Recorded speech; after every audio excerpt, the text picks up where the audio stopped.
consent agenda, I have one thing I want to look at on the consent agenda. Page 12 of expenditures. Water for station 15. Yep. Do we have any idea what's going We're looking into it. on? Okay. Part of it is, we have a commercial line through there and we get charged flat rate, but we put something forward to them to ask for it. Anybody else questions or anything? So I take for it. Motion to. So. Second? Second. All in favor? Aye.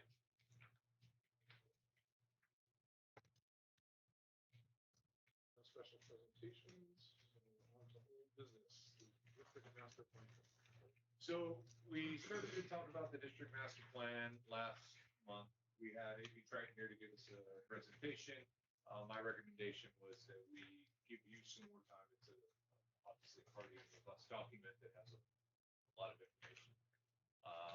We've asked them, since it's been delivered to us, to make a number of changes and corrections and edits. They didn't, or were not able to get it production ready for today's meeting. We should have it in the next 7 to 10 days. I'm more than happy to discuss anything you have, or any questions you have, or any comments on the plan itself. And I would obviously love you all to adopt it, but I think to do it today without seeing the completed document would be premature. So with that, I'll ask, are there any corrections or comments that you have regarding? Why don't we go through the corrections that you have? I have probably 90. Okay. Oh my So gosh. we can go through some of them.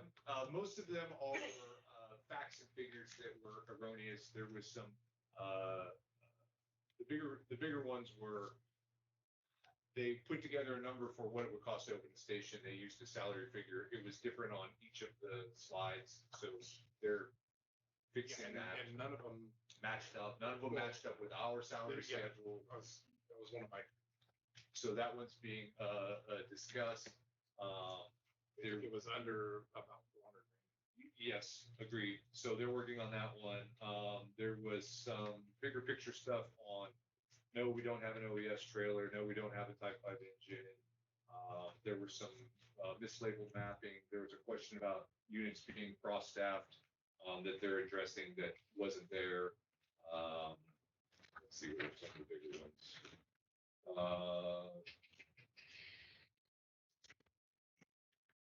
Good utilization hours for units that didn't exist on yours.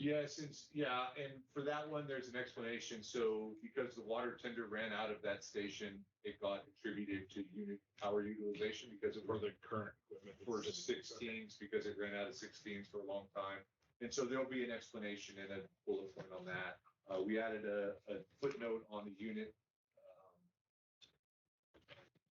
The one you brought up, the chart, Where it shows a command as a unit. Yeah. So the first two charts list out an engine, a truck, a medic, a VC, and then when it rolls over to the next few charts, it just lists fire equipment and EMS equipment, and it says 5. Well, that's all 4 engines in the VC, but there'll be a footnote in there that stipulates that, hey, fire units could include an engine, a truck, a VC, or a brush or grass. So there'll be a footnote in that one. There's a random figure 115 that has no explanation. There's an issue with the risk matrix. It has this a low risk and a high, and then it has a low risk, high, and maximum. And so they're going through and making a bunch of corrections to fix that.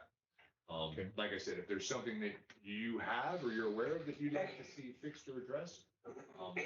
How did you find, was it you or did you meet the laborer? So there's been a lot of suggestions, some from Chief Moretti, some from labor, some from staff, some from myself. So it's a collaboration essentially Yes. of And I've been out and met with 3/4 of the personnel face to face and had a discussion, talked about it. I'm still short about 3 stations, 3 shifts, 3 I can't even explain tonight. So, you know, 20s on the B, 20s on the A, and another shift station. So I'm about 3/4 of the way through, and some of it came from that. So it's been all over the board. What's the overall response been in terms of content? and- There's a lot of questions. Yeah. But I think that's where, when we discuss it in earnest, we have the opportunity to address that. You know, some of the big concerns with the plan are, hey, how are we gonna do this? You know, it's recommending all of these things and, you know, how do you open a station? How do you do this? How do you do that? Well, frankly, this is a plan and it's a goal and it's a long-term goal, you know, 10, 15, 20 years. The next step will be, after adoption, is to move into a strategic plan that's a much smaller chunk in the 3 to 5 years. And then from there, it's what's important for the next year, what's our plan for a yearly basis is reflected in the budget and where we spend our money, right? And so when you start linking all three of those together, you now have the vision and the plan going forward for the future of the district. Without it, and frankly, there's some things in here that I would say we don't need. There's some things in here that we may never see. There's some things in here that we're already working on. And so it hits a broad spectrum. This is an outside entity that came in and did essentially a gap analysis and said, here's what we recommend.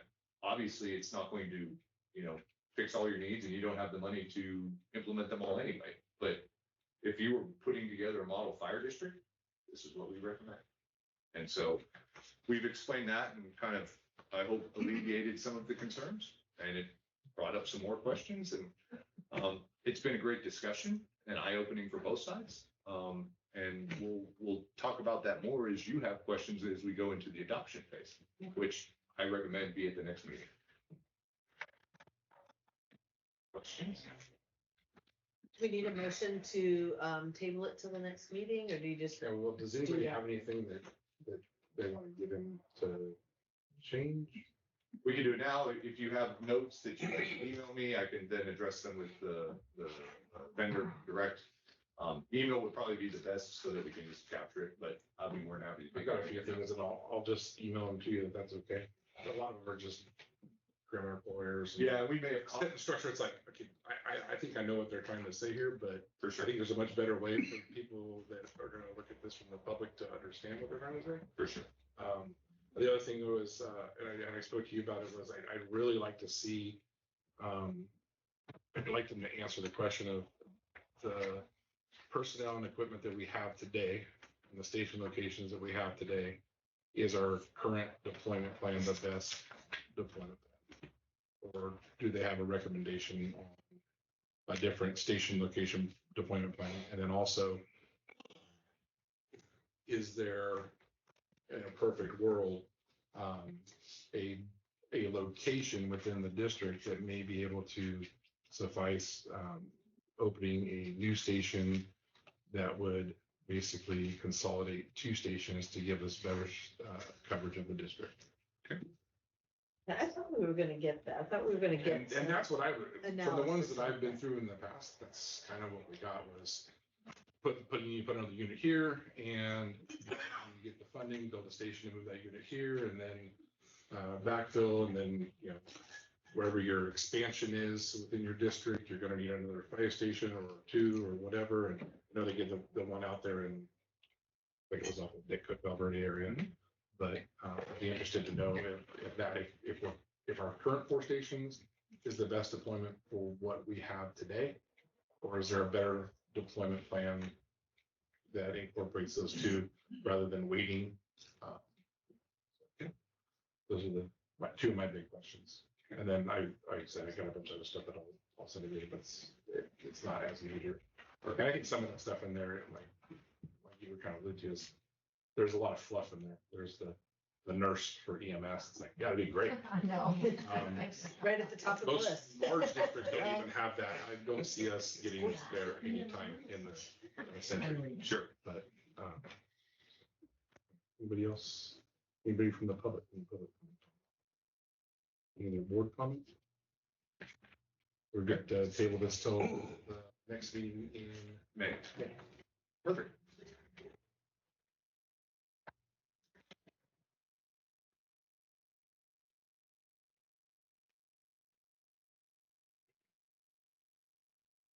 New business, fire impact fee program 2024 annual adjustment. So the fire impact fee is updated annually, is approved by resolution and adopted at both the county and the town level. This year, the identified CPI was 0.2%. This actually does not change the fee, so we really don't have anything to adopt or to amend. And so my recommendation is this is an update, and it really requires no action other than to let you know that we're not going to go through all the hoops and processes of publishing the notice of raising fees. We're just going to continue to utilize the same fee structure we had last year. This fee typically goes into place July 1st. And so at this point in time, at a 0.02%, all the fees stay the same, and we'll just continue to move this week. Okay. Questions? Comment from the public? Do we have any public comment cards for any? Any comment from the board?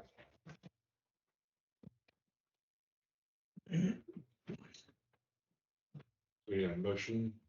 Yeah, I don't think we need anything. It's just an update.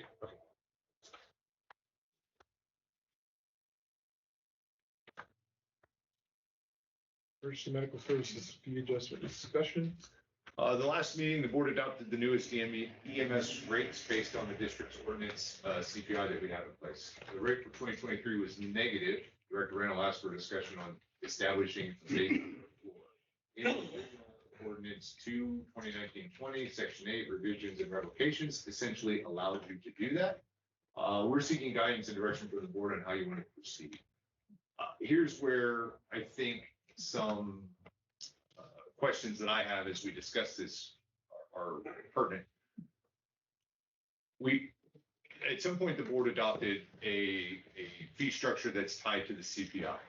Initiative 1935, coming from the California Business Roundtable, is really it's on the ballot and it's moving forward. And part of that is you have to adopt reasonable fees and have really a justification as to why you're doing them. We're not in the business of making money. We're in the business of offsetting our costs. So in transparency and being able to justify that, I would say that tracking a CPI is representative of what the true cost is. And this one is very specific to medical services, adjusted seasonally. I mean, it's a very specific CPI that we're using that's really tied to EMS rates. With that, we have a broad range of ambulance rates throughout the county, as low as, I don't know, $1,200 or $1,500 and as high as $5,000. Now, how you justify that based on those rates, I don't know. I think that tracking it to the CPI is a great idea, and the board has the foresight to see that. And tracking that CPI is a really transparent way to do that. Additionally, as we bill our patients, we're really capped at what Medicare and Medicaid or the vendor will pay. So consider those when you start to adjust the fees. If we adjust it and we say, hey, here's a floor and we can only go up, one, I don't think it's reasonable to assume that fees will only go up.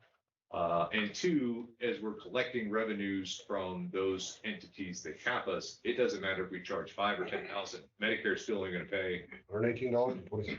$118 a transport. With that in mind, is it best in the public's interest to truly track the CPI ups and downs as a real reflection of what the cost is? Or would you like to put a floor on it and say, hey, we'll go up, but we won't come down? So step to consider as we discuss this. And now I'll turn it over to you for direction or discussion.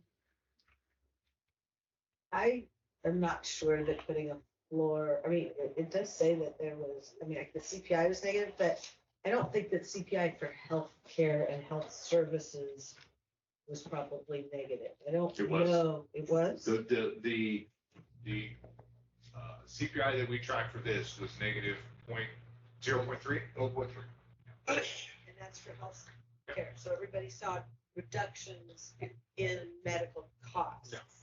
Because it's based on actual. So some places it had to be dropped. Absolutely. And it only tracks the year ending December. So it's, again. Never seen it. Yeah. In all these years that Well, and healthcare costs went down, but it interesting. And I didn't attach, but in the last board meeting, it actually has the CPI of, the last. But, and that being said though, unless we expect our costs to ever go down, like what salary reductions right now, then why would our cost of providing the service ever go down? I think that makes sense. And, I don't know if it makes sense. We have no operational costs. exactly. Not foreseeable. No. Up to you. So our current floor, are we using number zero?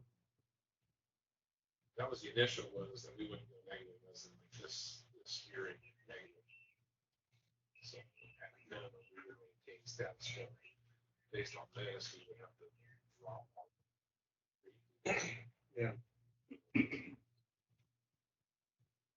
Yeah, that's a little bit troublesome because then you get into this possibility of a whipsaw where you raise it in 1 year and the next year you're dropping it. Whereas if you just maintain a floor of zero, Then you're always either nothing or raising. yeah, which is the way that I would lean. Motion. Is there any other discussion? We're gonna review and discuss, right? This is direction from Yeah. Florida, it's how you'd like to proceed. We'll have to prepare. Okay, well, I'm sorry, that's not the ordinance. That's the previous one. We'll have to prepare some documentation, have you approve it, and then we'll have to go to the county and the town to get it.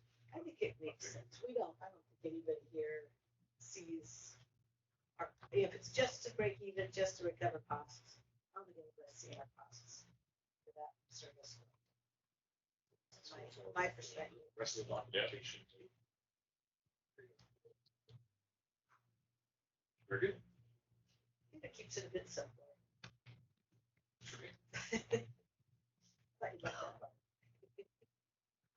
Designation of applicants of agent resolution for non-state agencies. So that's a mouthful.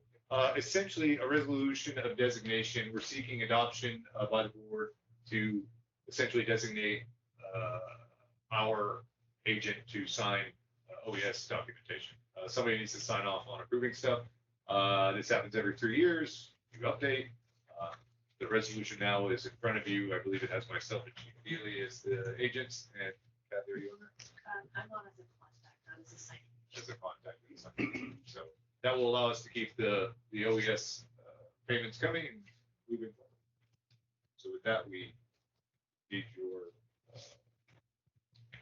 I heard that we make a motion. Is there any comment? Oh, sorry. Just run in and start making motions.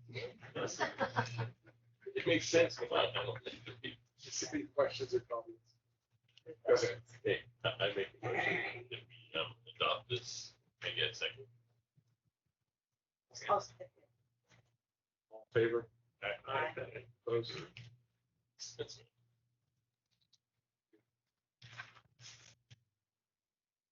Session 3, facilities district. Yes, so the original goal was to have the CFD resolution of detention before you today.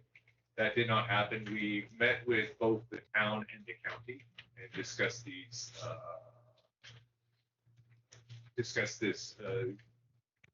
formation of a CFD. We will have to go to the county and the town boards to get approval for these. And so we're putting the pieces in place to do that. We will talk to our identified property that wants to be the first. And the county's familiar with them, obviously, since it's in the county, and we'll be working with them closely. We're working with the county to tie their approval to a condition so that they can't move forward ahead of our process. The fear is that if we were to move forward and for some reason the process doesn't go as smoothly as expected for that property, then there could be some hangups on the CFD side of the equation. So I'm meeting with the town in 2 weeks to explain to them an ad hoc committee as to what this is and how it works, the town council members, and then we'll work with the planning and the executive officer's office to work through this process with County. With that said, anticipate as early as May, but more likely June. But we will be tied in with the planning department to make sure that it's a condition of development for the identified project.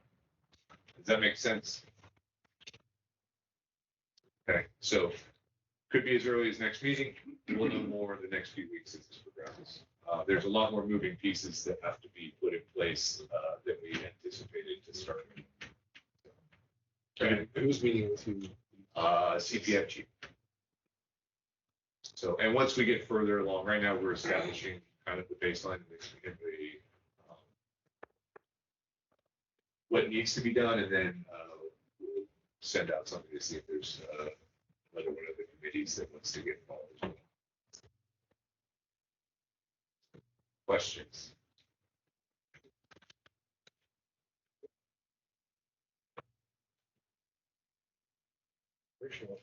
Operational update. Call volume in March was down, 292 calls, responses. That is significantly less than last March and less than actually a year ago. Right now, we're trending down about 6% for the year over year. Call by apparatus, Medic 16, Engine 17, Engine 16, and Medic 20 at the top of the list. Station 17 and 18 at the top. And again, these are by, as we run in. To answer your question, the last month you asked for how often is the medic or the other units running into each other's districts. We're working on a tool to make that happen. It's probably going to be a bit because it's not in our current RMS system as an option. But I think we have a solution. It'll just take some time to build it out. So bear with us as we work through that process. Fires in March, we had 4 of them, a vehicle fire, a vegetation fire, and 2 mutual aids, one to Rockland and one to Auburn. Here's our call responses. We've kind of hit a flow of about a minute 30 to a minute 45 in our turnout time, and our travel time is hovering right around 8. Travel is a tough one to control. There's a lot of traffic out there, and depending on time of day and what's going on, that can fluctuate. We continue to work with the crews and the BCs to address the travel time or the turnout time. Unit hour utilization, well within the parameters. Our busiest Medic 16s at 14, busy for an ambulance is in the 30% range. Here's our ambulance response time report from SSV. Our goal is 90%. We're at 97. Correspondence. We have the PARS report in your packet.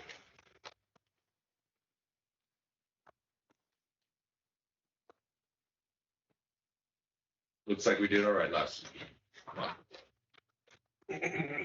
Chief's report, we're in the hiring process. We had 14 applications at the close of the original date. Due to some issues with the website, we extended the application period to April 11th. People couldn't find it, couldn't get the application, a couple other issues. And since we extended it, we've received an additional couple? Two. We've already scheduled interviews with the paramedic firefighters that applied before the time. So those will occur on April 22nd. We'll do the paramedic firefighters as those are our priority. And I believe we have 8 or 9 coming to that process. And then after April 11th, we will look at the list and we'll see who is there, and we'll schedule interviews for sometime after the 22nd to do the firefighter trainees, so the paramedics without the firefighter. So that way we can develop a plan as to what that looks like and how many people. With that, we've reached out to labor and asked them for some volunteers to sit on our panel, and we'll do an EMS skills test and an interview to start with, and then we'll go from there. Questions on the hiring process? How many of each? There was, I think, to start with, there was 9 paramedic. No, I think it was 10 and 10 and 4? 10 and 4, 9 but and I 5. think we're gonna end up with 11 or 12 and like maybe 6. So, So I think we're gonna have about a dozen and a half total applicants. anything else? I'm sorry. Okay. We sat with the Personnel Committee meeting. We discussed deployment recommendations from the labor group. I think it was a very productive meeting. I've got some homework to do, but with everything else going on, I haven't had enough time to sit down and compute it all.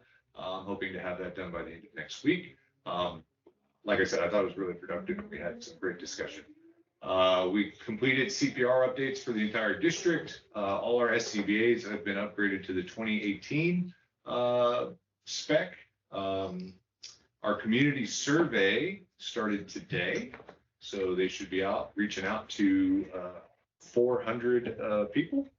And then we have a new website up and running. If you haven't seen it, here's the homepage. And it's a little bit of a work in progress. I think it's a little bit of at least a visual improvement, and we're working towards some other improvements as well. We discussed before the meeting started, distribution list for anybody that's interested. Automation of some of our meeting stuff, and as a side note to technology, we also started, and I think I talked about this last meeting, but I'm super excited. We're actually able to process credit card payments here in the district now. So I think that's pretty phenomenal. It's only taken us, I don't know how many years, but that really amazing. You don't have to come in with a check, and that's the only thing we would take. So Only, what, 60, 70 years? Something I don't know, like that. whatever 2024 minus 1952 is. Yeah. Yeah, we're right there. So, Jerry had a question. yes. Yeah, I just, on the hiring process, how many people are you looking to hire? Right now, we have 6 openings. Oh, okay, well, So I'm excited. That's the biggest pool of people we've had in a long time. So go ahead. oh, and just on the survey, is that random people and is it being mailed out or? So it's a random survey. It will go to an equal amount of people throughout the district, wherever they're at. I'm sorry, not equal, maybe proportionate is a better term. And it will either be a phone call, a flyer, an email, or a text to engage. And then you'll sit and talk to a live person. So if you get a call or somebody reaches out, it's not a scam. So, Okay, yes. And we've got a script that we gave the front office, so if somebody calls, they can answer some questions and direct them to the right spot. Do you have any idea on the experience of the applicants? From this much to this much. on average. I'll take, looking at some of the applicants, some bring a lot to the table, and others are just starting their careers. So some are laterals? Yes. I would probably qualify them as a lateral, yes. I would say a third-ish, or probably lateral. Well, and then you look at all of the paramedics that are not firefighters are all coming with a good deal of experience to the district. 2, 3+ years up to, I don't know, there's some. Yeah, there might be some 5, 6, 7, 8, 10-year. Yeah. You know, I think the one with the largest might have gone back to like 2008, they became a paramedic. So, Later. Can we go back to the website? Yeah. I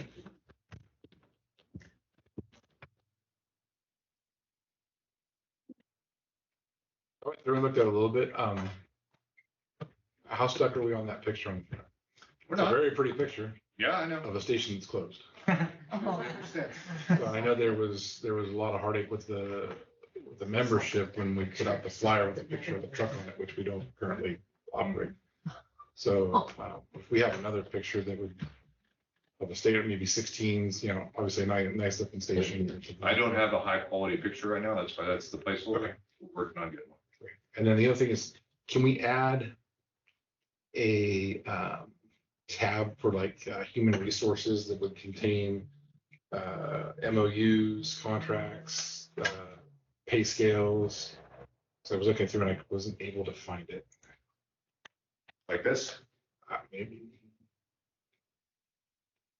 Does that have the MOUs and stuff? I'll have to look and see if they're inserted somewhere. I believe they are, but if they're not, we'll definitely add them.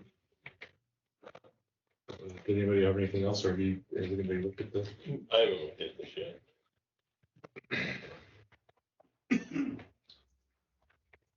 And, MOUs.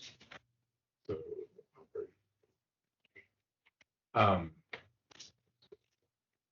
do we have enough data room on this for the update? Yes, well, actually, so I'm hoping this meeting will be the first one to test it. We're gonna put a link to we created a YouTube page for it. And so we'll drop it into YouTube and there'll be a link on the homepage to just directly jump over to it. Right? So can we, when we do that, can we attach it? So basically, if you go and you look at like the old agendas, the agenda, and then here's your YouTube.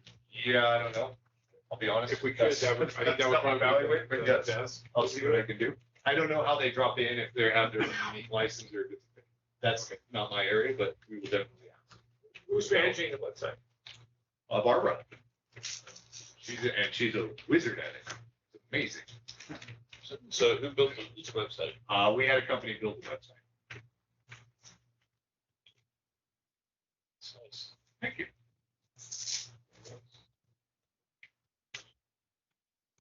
It's a little more user friendly than the other one is. Yeah. It's not so Minecraft. Commodore 64? Anybody? Atari 2600? Windows 3.1? All right. Anyway, prevention chain trends or squiggly chart. I'm working on some other way to present this information that's a little more digestible.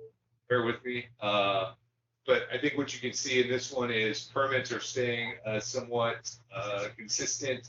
The rest of it kind of dropped off this last month as the trend has been kind of, and I'll let maybe Jeff explain a little bit, but the trend has been we get the submittals and then we go do inspections, and then we get submittals and then we go do inspections. So the market's getting into more of a cycle of, before it was submit plans and then build and then try and get ahead of it. And now it's getting to be more of a, we're going to submit plans when we have buyers or stuff that we know we can sell. A lot of that's driven by subdivisions. So subdivisions will come in and dump 6 or 8 sets of plans off for us. And we'll approve them. They'll work on those houses, get to a certain point where they're almost done. They'll dump another 6 to 8. So they're the ones that are kind of driving the singular action. Passion of this, the way it's working. You mean sort of like next door? Yeah, you're not building them all at once. So it's the way it goes. Seems like they all dump the plans at the same time. It's getting staggered. System. Yeah, Olive Branch, Tim Lewis. Tim Lewis Magnolia, their goal is how many a year? They were initially came in at 22 is what we wanted to build. They passed it now to increase that. These are the 1 acre lots, $2+ million tractors. It's almost like there's some. Yes, Sam.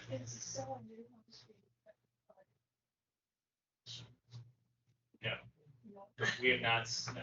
In fact, if you look at the AP Triton report, so the trend and prevention from 21 to 23, our construction activities increased by 500%. So What would the insurance be for those? I don't know. Some of it is very expensive if they can get it at all. Yeah. Well, they're closing, so they do. I heard on the radio, that insurance companies now sending out drones to survey your house. True, and they're looking for tree canopy, and if you can show or clean it up, they'll may insure you, but that's not a guarantee. Questions? Here we are again. This is more granular. The blue line is inspections completed, and the red line is plan submitted. So you can see we're kind of in that plan submitted phase. And as we go further into the year, you probably start to see those lines converge or switch. Overtime, 40% of it is open. The other 60%, a variety of reasons, vacation, sick leave, OES, and miscellaneous. OES, we had some pre-deployment for the weather. Overtime versus voluntary, 74% voluntary, 28% mandatory. I know we talked last month about the switch. It seems that people are signing up to work. You can see that evidenced by that crocodile looking thing we got going on there. Overtime total hours though have stayed relatively consistent, somewhere between 2,000 and 2,500. And you can see our dollars are kind of flattened out over the last couple of pay periods at about 59 to 60,000 pay period in overtime. And on the prior, the hours slide, isn't that, that range, isn't that kind of where it started? Like it was supposed to come down as a result of closing the station and all that. It was this big savings that was budgeted and now it's kind of just back where it was.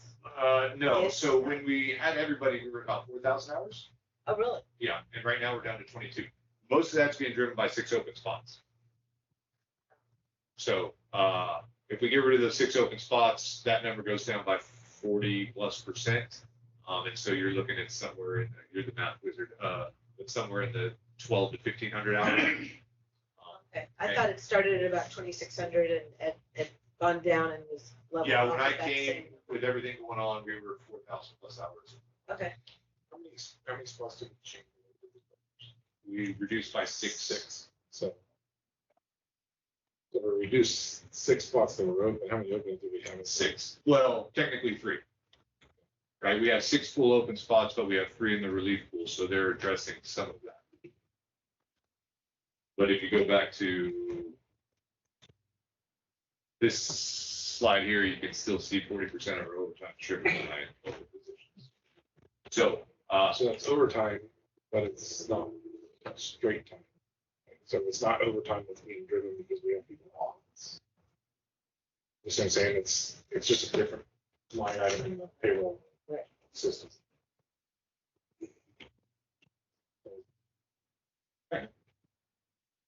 If we had the 6 bodies, we wouldn't have that 46%, but we'd still be paying the people. Those benefits. yeah, but our both this hours and total dollars would go down. If we look at usage, you can see last year we were right at the same number. That's the far right block between 24 and 23. Vacation and sick leave are both down. So again, that comparison is being driven by open spots. We did not receive an official labor report. Otherwise, I would speak to it. And I believe they're on a run. Functions. CPR was held at Granite Bay High School yesterday. We had 270 some freshmen at Granite Bay High that we taught CPR, hands-only CPR to. Pretty fantastic. On Monday night, Chief Ely and myself, along with Dustin Ogman, Nick Paskey, attended the Elks Lodge Award Dinner, where Dustin was awarded the Distinguished Firefighter for 2023. We did a Costco tour. You can see here, Chief Ngolia took all of the units through Costco, as well as Rockland Fire, although I don't think you could say Rockland and Costco at the same time, but that's totally different discussion. Not that anybody's sensitive. No. Is Rockland gonna go auto aid on structure calls at Costco? We get auto aid on all of our fires, 4 engines, 2 trucks, 2 BCs. So whatever the run card supports, those units go. Okay, so if there's no rigs out, what would be the full structure response? We would get a unit from Rockland. Just one. Just given the. We would probably get 2. No, we get 2. We'd probably get a truck and an engine, provided they're able to send A truck and an a engine. truck and an engine. We'll get from Rockland, we'll get a truck engine in BC. We'll probably get the same configuration from Roseville. Mhm. And then we would get whatever units are close enough. Okay. May 23rd is the. By the way, that's a holiday weekend. I would stay as far away from that place as well. Don't get me wrong, I want you to go spend and have your tax dollars go to the town of Loomis, but it's gonna be an absolute. I'm sure all the Did you others see ones the going to Bass Thomas Pro. You're gonna. It was no, insane. it's They had a line all That's the way around the what it's building. gonna be. And their big thing was a huge sale on Apple. Bourbon. specifically, I believe is, and I understand they have two different lines.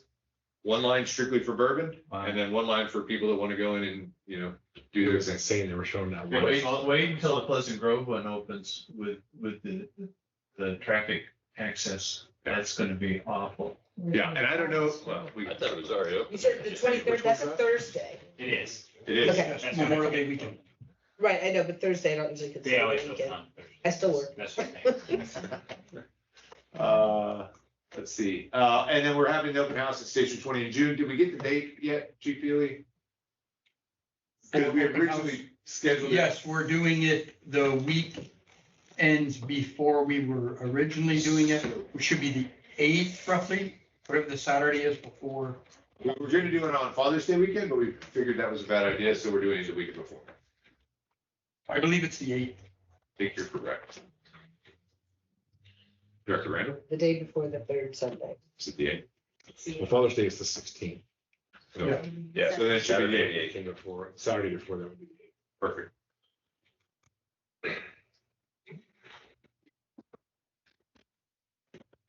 Board or staff comments or committee reports? This is, Chief, this is more for Chief Feely. Chief, since the truck's not first out, how the truck guys maintain their skill sets on truck stuff, truck training? You guys, are they doing anything different? Are they, I mean, it's kind of hard when you're not on it all the time or not running calls on it, or Right. what are you guys doing to kind of keep their skills up? On truck work, Yeah. I believe they're focusing more on engine skills because they're assigned to an engine. As far as their truck skills, I mean, nothing precludes them from throwing ladders and running chainsaws and things like that. They still could do minor truck-like work, you know, if they were to show up on scene and someone say, hey, we need you to get up there and ventilate, especially in the north part of the district. But we're not doing anything specific to truck training right now because the truck is mothballed and out of service. So we're not jumping on the truck at all? No, Even if it's a truck that comes in as a, we're using the truck for like special circumstances, egg drop at school.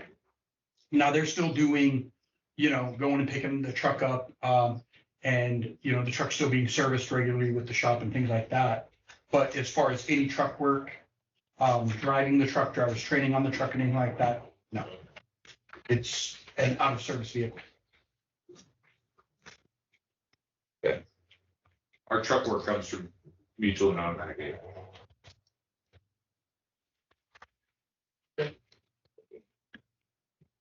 So what are we gonna do if we get down the road here and?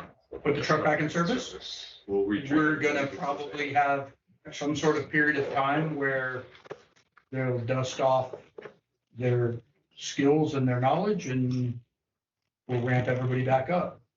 But I think at that point in time, we'll have to really evaluate our truck program and, you know, training, checkoffs, things like that. What will work for. And we will have everybody qualified to work on the truck. This, what Essentially, existed yes. before where there was a group of guys that were truck qualified and they're the only ones that can work on it.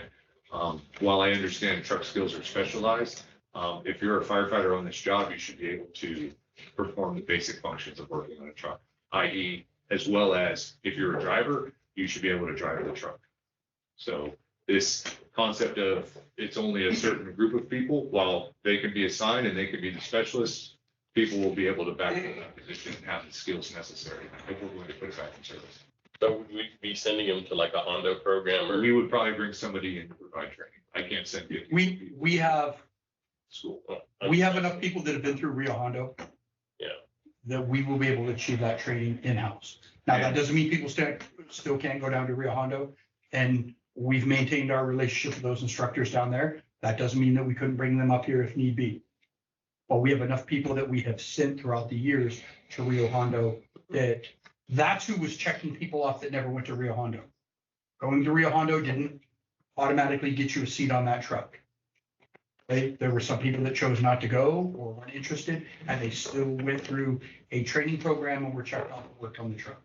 and the instruction was delivered by the past graduates of Rio Hondo. Well, and we're also surrounded by some very talented truck entities as well, whether it's Cal Fire, Metro, Roseville, whoever, they could probably come in and help us align our services with what's going on in the region and do that training for us as well. So, and as another part of that, I'll have to go back. I don't have the training calendar memorized, but I'm assuming the training cadre is working some of that truck stuff into our annual training calendar. And if they're not, they will be. Some skills. Getting on the roof and performing in ventilation is a firefighter one skill. You don't have to be assigned to a truck. That's firefighter one skill that they learn in the fire academy. So that is training that they can still perform.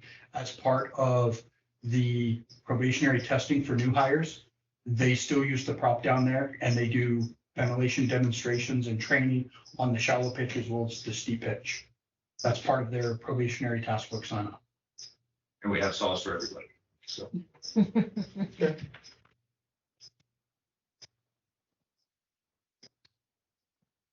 Any reports? Not me. Future agenda items. So we have the master plan. Master plan's coming back.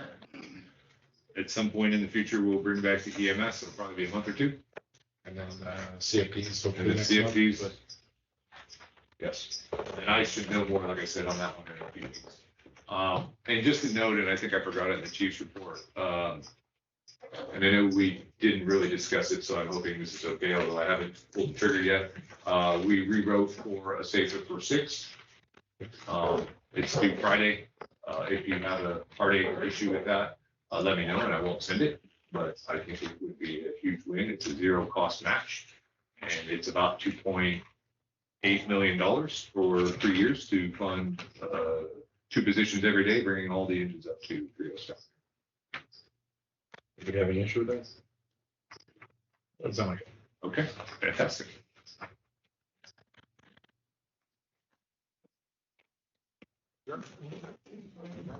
Our meeting. What? See ya. Thank you. Thank you. Thank you. Hey.